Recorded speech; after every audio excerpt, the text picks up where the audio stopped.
반갑습니다. 락터 이재준입니다. 최근 들어서 이제 여름이 다가오면서 날씨도 많이 더워졌는데 아무래도 이제 너무 덥거나 춥거나 이러면은 뭐 많이 활동을 안 하시죠. 그래서 산모분들한테도 제가 계속 운동을 강조를 하지만 이제 적당한 날씨, 기온도 사실은 운동에 굉장히 중요한 것 같습니다. 오늘은 이제 나이가 조금 들어가시면서 갱년기나 폐경기가 다가올 정도의 나이, 예를 들어서 40 중반부터 해서 50 정도 사이의 여성분들에게 물론 아직도 생리를 하고 있고 몸 상태는 건강하지만 그렇지만 앞으로 다가올 갱년기를 대비해서 과연 어떻게 운동을 해야 될 것인가에 대해서 간략하게 설명드리도록 하겠습니다.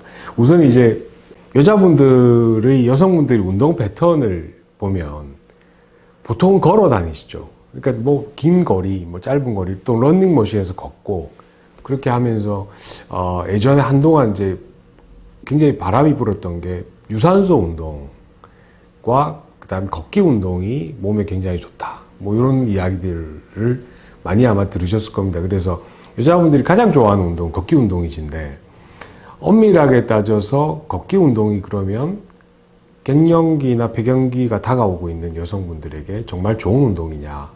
그렇지는 않습니다.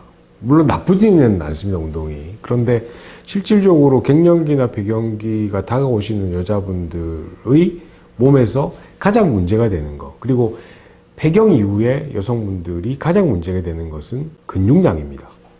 근데 여러분들이 착각을 하시는데 걷기 운동을 많이 한다고 해서 몸의 근육량이 늘어나지는 않습니다. 근데 보통 이제 걸으면 좋다 이렇게 생각하시고 계속 걸으시는 분들이 있는데 오히려 갱년기가 다가오고 있는 40대 중반의 여성분들에게 가장 좋은 운동은 근력 운동입니다. 왜냐하면 기본적으로 근육의 양이 늘어나지 않으면 여러분들 몸에 있는 지방의 양을 조절할 수가 없습니다. 여러분들이 굶고 아무것도 하지 않는다라고 하면 물론 살은 빠지시겠지만은 대부분 여러분들이 지금 먹고 계시는 식단을 살펴보시면은 굉장히 고열량의 단 음식들을 많이들 섭취하고 계세요. 근데 이런 것들은 몸에 들어와서 빨리빨리 어떤 게 열량으로 발산이 되거나 이런 음식들은 몸에서 빨리빨리 대사돼서 없어지지 않으면 당연히 이제 지방으로 축적이 되겠죠. 몸에서 축적이 됩니다. 여러분들 삼겹살 1인분을 만약에 운동을 해서 제거를 하려고 그러면 어느 정도 양이 필요하냐면은 거의 한 20kg 정도를 뛰거나 걸어야 됩니다. 그 정도로 이제 음식을 우리가 어떻게 대사를 시키려면 많은 운동이 필요한데 여러분들이 기본적으로 근육량을 가지고 있다면 굉장히 많은 도움이 될 수 있겠죠. 똑같은 음식을 드셔도 근육량이 많은 여성분들은 확실히 살이 찌지 않습니다. 그래서 제일 첫 번째 여러분들이 하셔야 될 게 여러분들 몸에 근육량이 어느 정도 있는지 체지방 측정을 한번 해보셔야 되겠죠. 체지방 측정을 하시면은 지방량도 나오지만 근육량도 나옵니다. 그러면 여러분들이 목표가 생길 수가 있습니다. 아, 이 정도의 근육량, 평균보다 이하인 이 근육량은 느리고 평균보다 이상인 지방을 줄이자. 이렇게 이제 할 수가 있죠.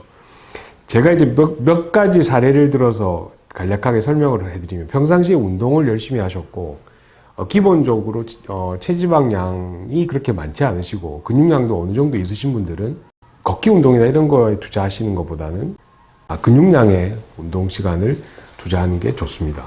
왜냐하면 근육량이 늘어나면은 앞에 제가 설명드렸던 여러 가지 부분들이 해결될 수가 있거든요. 그래서 그럼 어떤 정도의 근육 운동을 해야 될까? 저한테 물어보시면 이제 처음부터 무리하면 안 되시겠죠. 그리고 이게 뭐 전문적인 헬스 트레이너나 헬스장에 가서 이제 개인 PT를 받으시면은 상담해서 이제 적용을 할 수는 있지만은 그렇지 못할 경우에는 집에서 간단하게 시작할 수 있는 방법이 스쿼트 자세 하루에 한 50번 정도, 그리고 팔굽혀펴기 한 50번인데 이건 이제 무릎 대고 팔굽혀펴기, 그리고 집이 아파트시다 그러면은 하루에 한 20층 정도의 계단은 걸어서 올라가신다. 이게 가장 기본적인 운동의 시작입니다. 이 정도로 해서 처음에 시작하시고 이게 이제 점점점 강도를 올려서 뭐 거기에 1.5배, 2배, 3배 이렇게 올라가시면 되는 거죠. 이 정도만 꾸준히 하셔도 여러분들 한 번씩 체지방 측정해 보시면 근육량은 조금씩 늘어나면서 체지방이 빠지는 걸 확인해 볼 수 있습니다. 근데 만약에 운동이라고는 별로 안 하신 그냥 통통한 여자분들, 이제 이 처음부터 예를 들어서 뭐 스쿼트를 한다든지 뭐 발굽혀기를 한다든지 이러면 관절에 무리가 갈 수가 있거든요.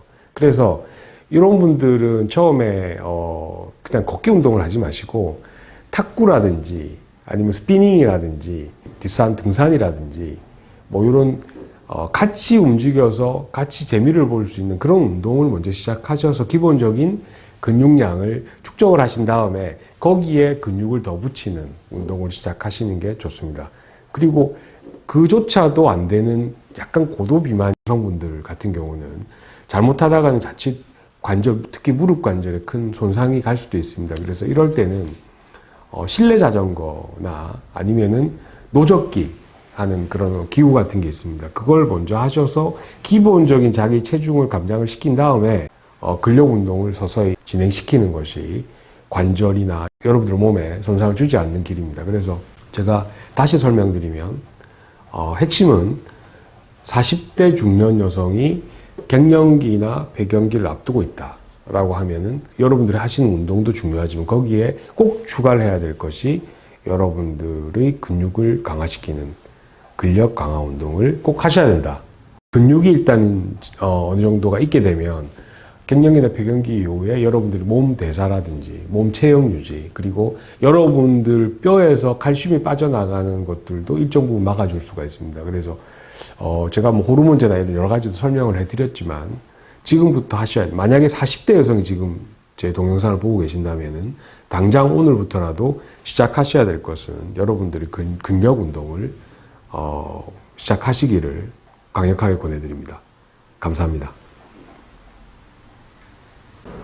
락터의 의학사전을 좋아해 주시는 많은 구독자 여러분들께 감사 말씀드립니다. 그리고 처음으로 락터의 의학사전에 들어오신 분들 좋아요, 구독을 굳건하지는 않겠습니다. 하지만 여러분들이 좋아요, 구독은 제가 락터의 의학사전을 만드는데 굉장히 큰 힘이 됩니다. 여러분들의 구독과 좋아요를 부탁드립니다. 고맙습니다.